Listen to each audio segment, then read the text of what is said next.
яғни атомды алуға болады деді. Атомдар үздіксіз қозғалады.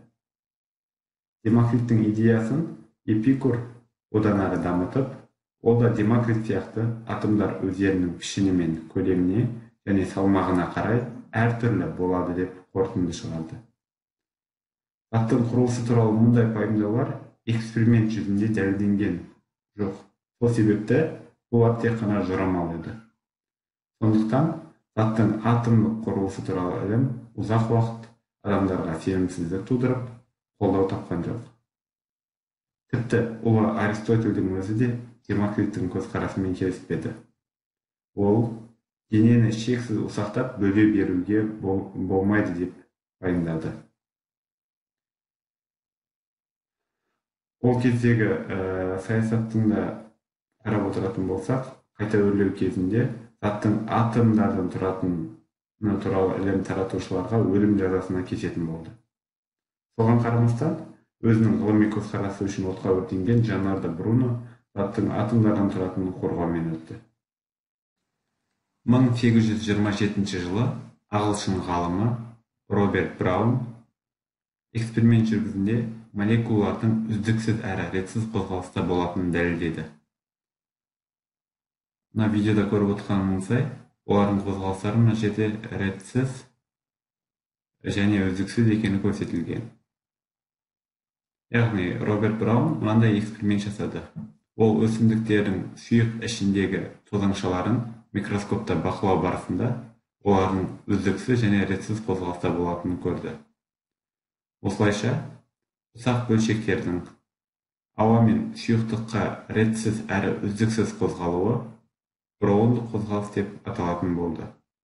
Бөлшектердің броундық қозғалысы атомдар мен молекулалардың бейберекет үздіксіз қозғалысының салдары болып табылады. Қазіргі кезде молекулалар мен атомдарды үлкейтіп көрсететін электрондық және сканерлік зондтық микроскоптар мен иондық проекторлар бар. Осы құрылғылардың көмегімен молекулалар мен атомдарды көрген кезде олардың арақашықтығы өте кішкентай екені белгілі болған. Сол себепті молекулалар мен атомдардың арақашықтығын өлшеген кезде жаңа өлшем енгізілген. Оны ангстрем деп атаймыз. Бір ангстрем 1 сантиметрді 100 миллионға бөлгенге тең, яғни оның -8 дәрежесі сантиметрге, немесе 1 метрді 10 миллиардқа бөліп, сол бір бөлікті алатын болсақ, ол бізде 1 ангстрем болады, немесе 1 ангстрем тең, оның -10 дәрежесі метрге. Жинақталған эксперименттерге сене отырып, заттың молекулалық кинетикалық теориясының қағидалары жасалды. Молекулалық кинетикалық теорияның қағидаларын орыс ғалымы Ломоносов былайша қорытындылап берді. Яғни, молекулалық кинетикалық теорияның негізгі 3 қағидасын атап өтті. Оның бірінші қағидасы: барлық заттар өте ұсақ бөлшектерден, молекулалар мен атомдардан тұрады.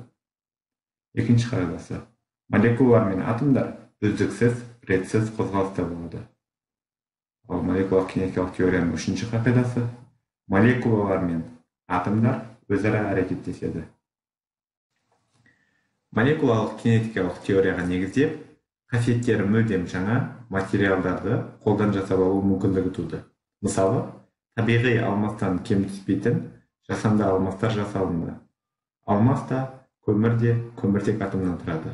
Бірақ көміртек атомдарының орналасу ретіне қарай кәдімгі жұмсақ көмір, яғни графит, немесе әлемдегі ең қатты алмас алынады. Алмасты алу үшін қажетті қысым мен температураның шамасын алдын ала есептеуге болады. Жоғары температурада үлкен қысым түсіріп, графит атомдарын алмас сияқты орналастыра аламыз. Сөйтіп, өте жұмсақ графиттен табиғаттағы ең қатты зат алмас алынады. Алмастан бриллиант жасалынады. Сондай-ақ алмас бұрғылау станоктарында көптеген материалдарды өңдеу үшін қолданылады. 1985 жылы көміртек атомдарының графиттен де алмасқа да ұқсамайтын фуллерен деп аталатын үшінші кристалдық түзілімі табылды. Ол жұмсақ, бірақ қыздыруға өте шыдамды зат болып шықты.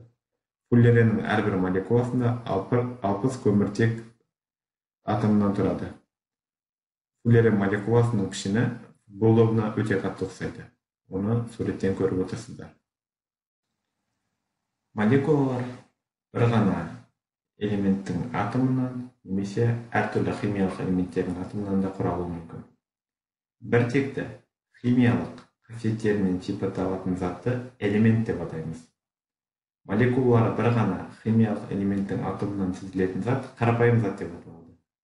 Ал молекулалары әртүрлі химиялық элементтердің атомынан тұратын зат күрделі зат деп аталады. Мысалы үшін біз жаңа ғана қарастырған графит, алмаз, фуллерен молекулаларының қарастырайық тағы. Яғни олар бізде қарапайым зат болып табылады, өйткені графиттің де, алмастың да, фуллереннің де молекулалары тек қана көміртек элементінен тұрады.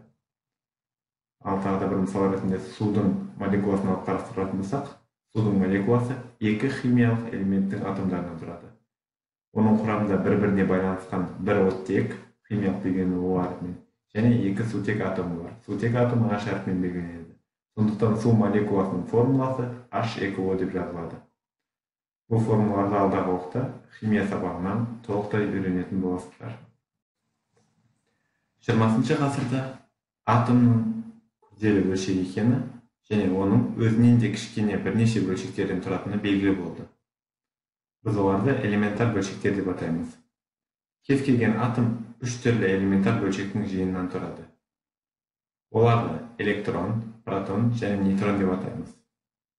Алдағы видеода қарап отырсаңыздар, бізде орталықта орналасқан ол жерде атомның ядросы. Атомның ядросында оң зарядталған протон мен зарядсыз нейтрон орналасқан. Ал ядроның айналасын айналып жүрген бізде электрондар. Электронның заряды теріс.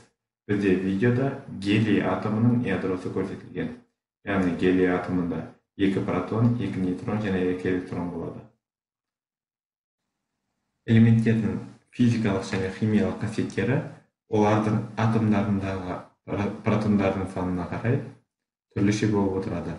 Химиялық элементтердің кестесі, яғни Дмитрий Иванович Менделеев құрған кестеде орналасу реті олардың атомдарының ядросындағы протон мен электрондар санын анықтайды. Протондардың ядродағы саны Z деп белгіленеді. Мысалы үшін айтып кететін болсақ, алдарыңызда Менделеев кестесі тұр. Мен 8-ші сыныпта химия сабағында толықтай танысатын боласыздар.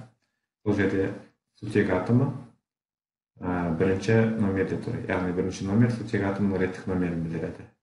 Сол себепті сутек атомда бір протон мен бір электрон бар. Жаңа ғана айтып өттім, реттік номер протон мен электрондардың санын білдіреді. Сол себепті сутек атомы ең жеңіл атом болып табылады, өйткені оның құрамында бір ғана протон мен бір ғана электрон бар. Ал табиғаттағы ең ауыр элемент уран болып табылады, өйткені оның құрамындағы протон мен электрондар өте көп, яғни 92 протон мен 92 электрон. Сонымен қатар уран ядросындағы нейтрондардың санында рекордтық көрсеткішке ие, яғни 139 немесе 141 нейтроннан тұрады. Сол себепті табиғаттағы ең ауыр атом уран атомы болып табылады. Әлемдегі сан жетпейтін неше түрлі денелер мен заттардың барлығында тек қана 92 химиялық элементтің атомдарынан тұрады. Әр элементтің атомы сол элементтің химиялық қасиеттерін сипаттайтын ең ұсақ бөлшегі. Заттар молекулалардан тұрады, ал молекулалар атомдардан тұрады. Біз қарапайым мысал ретінде мен жаңа айтып кеттім, сутегі молекуласын мысал келтірдім. Сутегі молекуласында 3 атом бар. Бір оттегі, 2 сутегі атомы. Сол сияқты заттар молекулалардан тұрады, ал молекулалар атомдардан тұрады. Әр заттың молекуласы сол заттың ерекшелігін сипаттайтын ең ұсақ бөлшегі болып табылады. Молекуланың да, атомның да өте ұсақ бөлшек екенін сезіну үшін мынандай мысалға жүгінейік. Көлемі орташа алма жер шарынан неше есе кіші болса, молекула да алмадан сонша есе кіші.